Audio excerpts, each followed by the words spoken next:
Discovery اسلام کے معزز سامعین، السلام علیکم ورحمۃ اللہ وبرکاتہ۔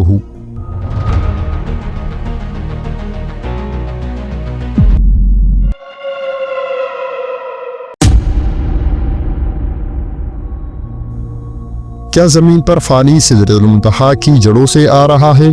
آج ہم آپ کو سائنس، قرآن اور حدیث کی روشنی میں آپ لوگوں کو مکمل معلومات دیں گے، بشرط یہ ہے کہ ویڈیو کو لاسٹ تک دیکھنا ہے، اور نئے آنے والے دوستوں سے درخواست ہے کہ ہمارے یوٹیوب چینل کو سبسکرائب کیجیے اور بیل آئیکن کو دبائیے تاکہ نئی آنے والی ویڈیو آپ لوگوں کو بر وقت ملتی رہے۔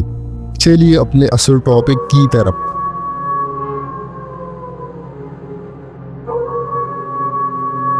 حدیث میں آتا ہے کہ زمین پر بہنے والے دریائے نیل اور دریائے فرات سدرۃ المنتہا کی جڑوں سے نکلتے ہیں۔ دریائے نیل اور دریائے فرات کا شمار دنیا کی عظیم ترین دریاؤں میں ہوتا ہے۔ ایک اندازے کے مطابق ان دریاؤں کی عمر 30 ملین سال سے بھی زیادہ ہے۔ سوال یہ ہے کہ 30 ملین سالوں سے بہنے والے دریاؤں میں پانی آخر سدرۃ المنتہا سے کیسے آ رہا ہے؟ سدرۃ المنتہا کیا ہے؟ آئیے آج ہم آپ کو اس کے بارے میں بتاتے ہیں۔ جب آپ صلی اللہ علیہ وسلم معراج پر گئے تو آپ صلی اللہ علیہ وسلم نے ایک بہت بڑا درخت دیکھا۔ یہ درخت اتنا بڑا تھا کہ اس کی جڑیں چھٹے آسمان میں پیوست تھے اور اس کی شاخیں ساتویں آسمان کو چھو رہی تھی۔ اس درخت کے نام سدرۃ المنتہا تھا۔ سدرۃ المنتہا کی جڑوں سے 4 نہریں نکل رہی تھی۔ آپ صلی اللہ علیہ وسلم نے جبریل علیہ السلام سے پوچھا کہ کون سی نہریں ہیں؟ جواب آپ ملا 2 نہریں جنت الماء جا رہی ہے اور 2 نہریں زمین پر دریائے نیل اور دریائے فرات میں نکلتی ہے۔ اب سوال یہ ہے کہ سدرۃ المنتہا کہاں ہے؟ کیا سدرۃ المنتہا کسی دوسرے سیارے پر ہے یا سدرۃ المنتہا کسی دوسری کائنات میں ہے؟ یہ بات تو کنفرم ہے کہ سدرۃ المنتہا اور زمین کے مابین اربوں کربوں نوری سالوں کا فاصلہ ہے۔ سوال یہ ہے کہ آخر زمین سے اتنا فاصلہ ہونے کے باوجود سدرۃ المنتہا سے نکلنے والے فانی زمین تک کس ذریعے سے پہنچ رہا ہے؟ یہ بات تو کنفرم ہے کہ سدرۃ المنتہا اور زمین کے مابین اربوں کربوں نوری سالوں کا فاصلہ ہے۔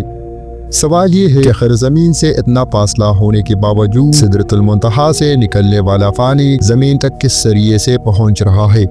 زمین پر فانی کہاں سے آیا؟ یہ سوال ہمیشہ سے سائنسدانوں کے لیے ایک معاملہ رہا ہے۔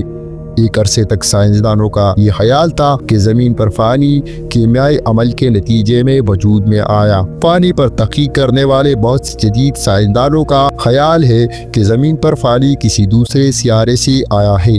20ویں صدی کے آغاز میں کچھ سائنسدانوں نے نظریہ دیا تھا کہ زمین کے بننے کے فوراً بعد کئی سالوں تک شہابی ثاقب کی بارش ہوتی رہی۔ ممکن ہے کہ یہ شہابی ثاقب اپنے ساتھ پانی زمین پر لائے ہو۔ سوال یہ ہے اگر دریائے فرات اور دریائے نیل میں پانی سدرۃ المنتہا کی جڑوں سے آتا ہے تو سائنس اس کے بارے میں کیا کہتی ہے؟ انسان خلا میں جتنی دور تک دیکھ سکتا ہے کہیں سے بھی یہ اشارہ نہیں ملتا کہ آسمان سے کسی ذریعے سے زمین تک پانی آ رہا ہو۔ ادھر یہ سوال پیدا ہوتا ہے کہ پھر سدرۃ المنتہا سے نکلنے والی نہروں کا پانی زمین تک کیسے آیا ہے؟ حال ہی میں کچھ جاپانی سائنسدانوں نے دعویٰ کیا ہے کہ زمین پر پانی ریگو نامی سیارچے سے آیا ہے۔ ریگو نامی سیارچہ دراصل زمین سے 300 ملین کلومیٹر دور ایک بہت بڑا پتھر ہے۔ یہ پتھر اتنا بڑا ہے کہ اس کا سائز زمین کے کئی شہروں جتنا بڑا ہے۔ یہ سیارچہ اربوں کربوں نوری سالوں کا فاصلہ طے کر کے ہمارے نظام شمسی میں پہنچا ہے۔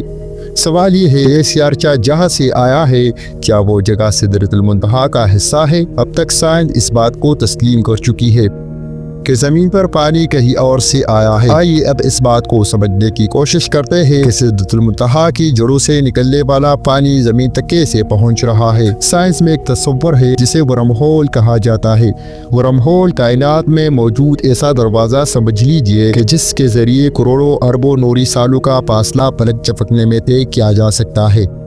اگر ایک ورم ہول زمین پر ہو اور دوسرا ورم ہول کربوں میل دور کسی دوسرے سیارے پر ہو تو آپ اس ورم ہول کے ذریعے سیکنڈ سے بھی کم وقت میں دوسرے سیارے پر پہنچ جائیں گے۔ لہٰذا کسی دوسری کائنات سے زمین تک پانی کا پہنچنا غیر ممکن ہے۔ ہو سکتا ہے سدرۃ المنتہا سے نکلنے والے دریا کسی ورم ہول کے ذریعے زمین تک آ رہے ہو۔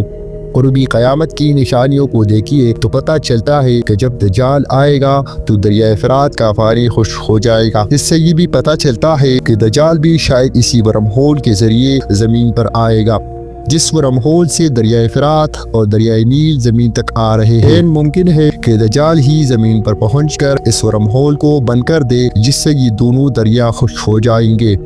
آسمان سے زمین پر پانی آنے کا ذکر اسلام کے ساتھ ساتھ ہندو مذہب میں بھی ملتا ہے۔ ہندو مذہب میں روایت کیا گیا ہے کہ آسمانوں پر مقدس پانی کے تالاب کے لیے دیوتاؤں اور فودی کی قوتوں کے درمیان لڑائی ہوئی تھی۔ یہ لڑائی 12 روز تک جاری رہی۔ اس لڑائی میں مقدس تالاب سے پانی کے 4 قطرے زمین پر گرے، جس سے زمین پر 4 دریا بہنے لگے۔ اگر ہندو مذہب کے اس عقیدے کو اسلامی پس منظر میں دیکھیں تو پتہ چلتا ہے کہ انسانوں کی وجود سے بہت پہلے فرشتوں اور جنات کی ایک لڑائی ہوئی تھی۔ اس لڑائی کی وجہ یہ تھی کہ جنات آسمانوں پر جا کر بہت شرارتیں کرتے تھے۔ جنات کی سرکشی سے تنگ آ کر فرشتوں کے کمانڈر حضرت اسرائیل علیہ السلام نے جنات پر حملہ کیا تھا۔ ہو سکتا ہے اس لڑائی کے دوران ہی چھٹے آسمان پر کوئی ورم ہول بن گیا ہو۔ عین ممکن ہے کہ سدرۃ المنتہا کی جڑوں سے نکلنے والا پانی اسی ورم ہول کے ذریعے زمین تک آ رہا ہو۔ اس سارے عمل کو اللہ تعالیٰ نے قرآن پاک میں کچھ یوں ارشاد فرمایا، اور ہم ہی نے آسمان سے ایک اندازے کے ساتھ پانی نازل کیا، پھر اس کو زمین میں ٹھہرا دیا، اور ہم ہی اس کے نابود کر دینے پر بھی قادر ہے۔ سورۃ الصاد کی آیت نمبر 10 میں اللہ تعالیٰ ارشاد فرماتے ہیں، کیا آسمانوں اور زمینوں کے درمیان جو کچھ ہے اس پر ان کی حکومت ہے؟ انہیں آسمان کی طرف جانے والے رستوں سے اوپر آنے دو۔ سوال یہ ہے کہ اللہ تعالیٰ آسمان کی طرف جانے والے کون سے رستوں کا ذکر فرما رہے ہیں؟ کیا یہ بلیک ہول یا ورم ہول کا ذکر ہو رہا ہے؟ اس کا جواب سورۃ النجم کی پہلی آیات میں ملتا ہے، جس میں اللہ تعالیٰ فرماتے ہیں، گرتے ہوئے ستارے کی قسم، یاد رہے کہ بلیک ہول کی گریویٹیشنل فورس اتنی طاقتور ہوتی ہے کہ اس میں ستارے بھی آ کر گر جاتے ہیں۔ قرآن پاک پر غور کرے تو ایسا محسوس ہوتا ہے کہ سدرۃ المنتہا شاید بلیک ہول ہی کو کہا جاتا ہے، کیونکہ سدرۃ المنتہا کا ایک سرا چھٹے آسمان پر اور دوسرا سرا ساتویں آسمان پر ہے۔